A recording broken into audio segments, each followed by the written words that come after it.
صدر آصف علی زرداری اور وزیر اعظم شہباز شریف نے ضلع یوب میں پاکستان افغان بارڈر سے داخل ہونے کی کوشش کرنے والے 33 خوارجی دہشت گردوں کو جہنم واصل کرنے پر سیکورٹی فورسز کو خراج تحسین پیش کیا۔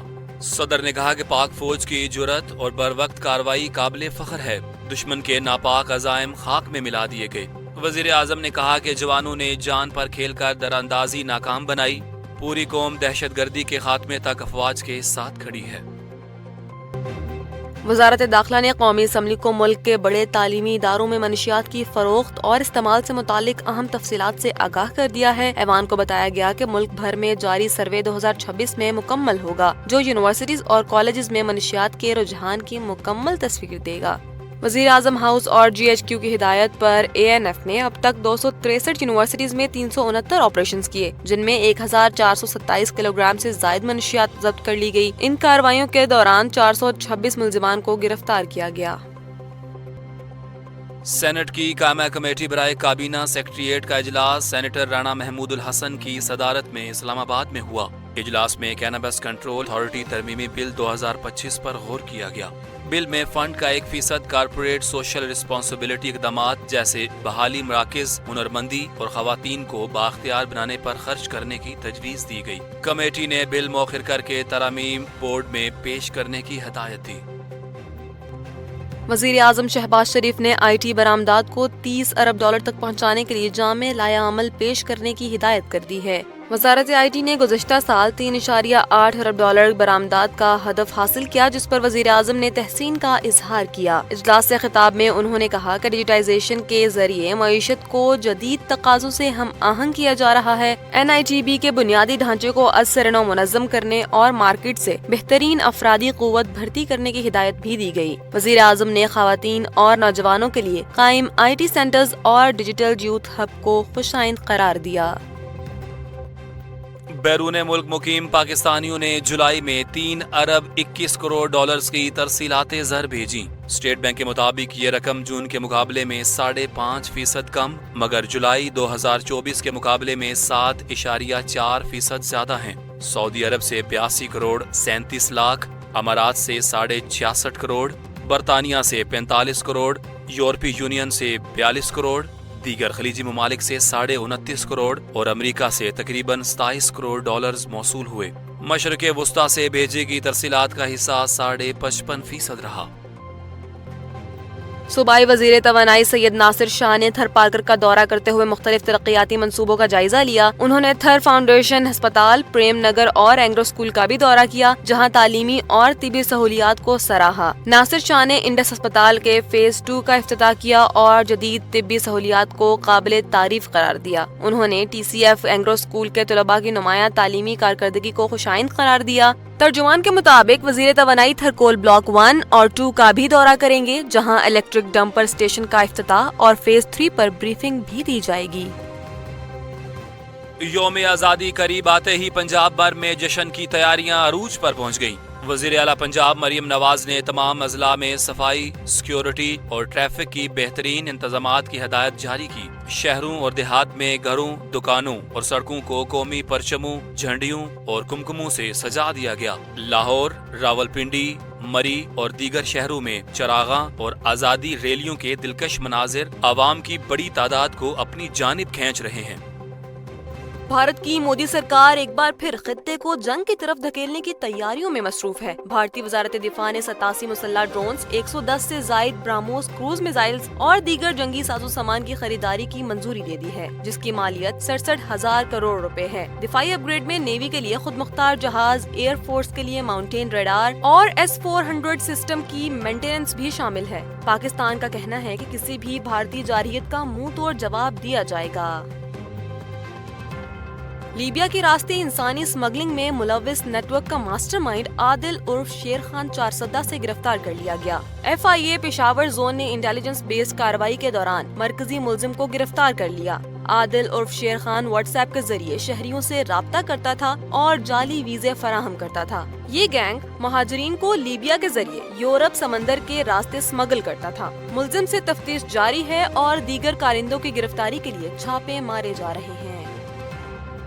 چین نے اپنا پہلا انسان بردار چاند مشن لینوے کامیابی سے ٹیسٹ کر لیا، جو خلابازوں کو چاند پر لے جانے، رہائش، توانائی اور ڈیٹا ٹرانسمیشن کا مرکز ہوگا۔ تجربہ ہبئی صوبے میں چاند جیسا ماحول بنا کر کیا گیا، جس میں لینڈرز کے چڑھنے اور اترنے کے تمام مراحل کا جائزہ لیا گیا۔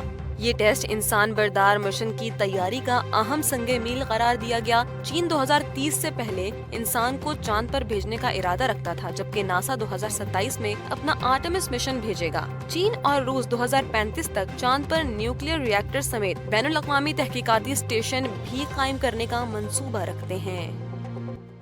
ماسکو میں UAE کے صدر سے ملاقات کے بعد ولادیمیر پوٹن نے کہا کہ کئی دوست ممالک ڈونلڈ ٹرمپ سے ان کی ملاقات کرانے کی کوشش کر رہے ہیں اور یہ ملاقات متحدہ عرب امارات میں ہو سکتی ہے۔ انہوں نے کہا کہ ملاقات باہمی مفادات کی بنیاد پر ہوگی۔ ٹرمپ نے خبردار کیا کہ اگر 8 اگست تک یوکرین میں امن معاہدہ نہ ہوا تو روس پر نئی پابندیاں لگیں گی۔ پاکستان تحریک انصاف کو قومی اسمبلی میں بڑا سیاسی جھٹکا لگا ہے۔ عمر ایوب کو اپوزیشن لیڈر کے عہدے سے ہٹا دیا گیا ہے، جبکہ سرتاج گل پارلیمانی لیڈر اور احمد چٹھا ڈپٹی پارلیمانی لیڈر کے عہدوں سے بھی فارغ کر دیے گئے ہیں۔ اسپیکر قومی اسمبلی نے قواعد کے مطابق ایوان کو ارکان کی نااہلی سے آگاہ کیا، جس کے بعد اپوزیشن لیڈر کے انتخاب کے لیے مشاورت دوبارہ شروع ہو گئی۔ PTI سے اپوزیشن لیڈر کا چیمبر بھی واپس لے لیا گیا ہے۔ عمر ایوب کو پبلک اکاؤنٹ اور فائنانس کمیٹی سے بھی نکال دیا گیا ہے، جبکہ نااہل 7 ارکان سے قائمہ کمیٹیوں کی رکنیت بھی واپس لے لی گئی ہے۔ امریکی ریاست کیلیفورنیا کے جنوبی علاقوں میں شدید گرمی کے دوران کینن فائر نامی جنگلاتی آگ نے چند گھنٹوں میں 1000 ایکڑ سے زائد رقبہ لپیٹ میں لے لیا۔ وینچورا اور لاس اینجلس کاؤنٹی کی کئی آبادیوں میں فوری انخلاء کے احکامات جاری۔ حکام کے مطابق درجہ حرارت 37.8 ڈگری اور نمی صرف 15% ہونے سے آگ کے پھیلاؤ میں اضافہ ہو رہا ہے۔ فائر بریگیڈ اور ہنگامی ادارے کارروائی میں مصروف، مگر موسمی حالات قابو پانے میں رکاوٹ بن رہے ہیں۔ فرانس کے جنوبی جنگلات میں لگی شدید ترین آگ 17,000 ہیکٹر تک پھیل گئی ہے، جس میں ایک خاتون سمیت 13 افراد ہلاک اور 11 فائر فائٹرز زخمی ہوئے، جن میں سے 2 کی حالت تشویشناک ہے۔ یہ فرانس کی 75 سالہ تاریخ کی بدترین آگ قرار دی جا رہی ہے، جسے بجھانے میں کئی دن لگ سکتے ہیں۔ 2000 فائر فائٹرز اور 500 گاڑیاں آگ پر قابو پانے میں مصروف ہیں۔ مجلس وحدت مسلمین نے 40 مارچ کا فیصلہ مؤخر کر دیا اور حکومت شیعہ علماء کونسل کے ساتھ 7 نکاتی ایجنڈے پر اتفاق کیا۔ وفاقی وزیر مملکت طلال چودھری نے گورنر سندھ کا شکریہ ادا کرتے ہوئے کہا کہ سڑک کے ذریعے 40 سفر نہ کرنے کی درخواست کی گئی ہے اور عراقی ویزے کی مدت 60 روز بڑھائی جائے گی۔ انہوں نے کہا کہ بارڈر پر موجود طلباء کو ایران داخل ہونے دیا جائے گا اور جن کے ویزے جاری ہو چکے ہیں انہیں رعایتی ٹکٹ دیے جائیں گے۔ 2 سے 3 روز میں فلائٹ آپریشن شروع ہوگا اور اعلیٰ سطح کی کمیٹی قائم کی جائے گی۔ گورنر سندھ کامران ٹسوری نے کہا کہ زیارت کے راستے کو کوئی بند نہیں کر سکتا۔ اسرائیلی وزیر اعظم نیتن یاہو نے بھارتی میڈیا کو دیے گئے ایک انٹرویو میں دعویٰ کیا کہ بھارت نے آپریشن سندور میں اسرائیلی ہتھیار استعمال کیے جو مؤثر ثابت ہوئے۔ انہوں نے بھارت کے براک 8 دفاعی نظام کا بھی ذکر کیا۔ تاہم حقیقت یہ ہے کہ پاک فضائیہ نے اس موقع پر بھارت کو مکمل ناکامی سے دوچار کیا تھا اور غیر ملکی اسلحہ کارگر ثابت نہیں ہوا تھا۔ اسرائیل اور بھارت کے درمیان اسلحے کی خرید و فروخت کا سلسلہ طویل عرصے سے جاری ہے۔ نیتن یاہو نے بھارت پر عائد امریکی ٹیرف سے متعلق کہا کہ امریکہ اور بھارت قریبی اتحادی ہیں اور اختلافات کو مذاکرات سے حل کر لیں گے۔ ساتھ ہی انہوں نے بھارت اور اسرائیل کے درمیان براہ راست پروازوں کے امکان کا بھی ذکر کیا۔ Chief of army staff general Syed Asim Munir, chairman joint chief of staff committee general Sahir Shamshad Mirza, chief of naval staff admiral Naveed Ashraf اور chief of the air staff air chief marshal Zaheer Ahmed Babar Sidhu نے میجر طفیل محمد شہید نشان حیدر کی 67ویں برسی پر انہیں خراج عقیدت پیش کیا۔ میجر طفیل شہید نے سابق مشرقی پاکستان میں دشمن کے خلاف بہادری کی بے مثال داستان قائم کی، زخمی ہونے کے باوجود مشن مکمل کیا اور جام شہادت نوش کیا۔ افواج پاکستان نے کہا کہ شہداء کی قربانیاں امن، استحکام اور آزادی کی ضمانت ہیں اور یہ ہیروز ہمیشہ زندہ رہیں گے۔ مصنوعی ذہانت کی دنیا میں اہم پیش رفت کے طور پر اوپن اے آئی نے چیٹ GPT-5 تمام صارفین کے لیے مفت جاری کر دیا۔ کمپنی کے مطابق یہ ماڈل سابقہ ورژن سے زیادہ ذہین ہے اور ہفتے بھر میں اس کے صارفین کی تعداد 70 کروڑ سے تجاوز کر گئی ہے۔ سی ای او سام آلٹمین نے اسے عمومی ذہانت کی جانب سے اہم قدم قرار دیتے ہوئے بتایا کہ یہ ماڈل ویب کوڈنگ کے ذریعے محض خیال بیان کرنے پر مکمل ایپ یا سافٹ ویئر تیار کر سکتا ہے۔ ماہرین کے مطابق چیٹ جی پی ٹی 5 خود مختار طور پر کمپیوٹر کے کئی کام انجام دے سکتا ہے اور سیکیورٹی کے لیے خصوصی اقدامات کیے گئے ہیں۔ امریکی حکومت کو اس کا انٹرپرائز ورژن $1 سالانہ میں فراہم کیا جائے گا۔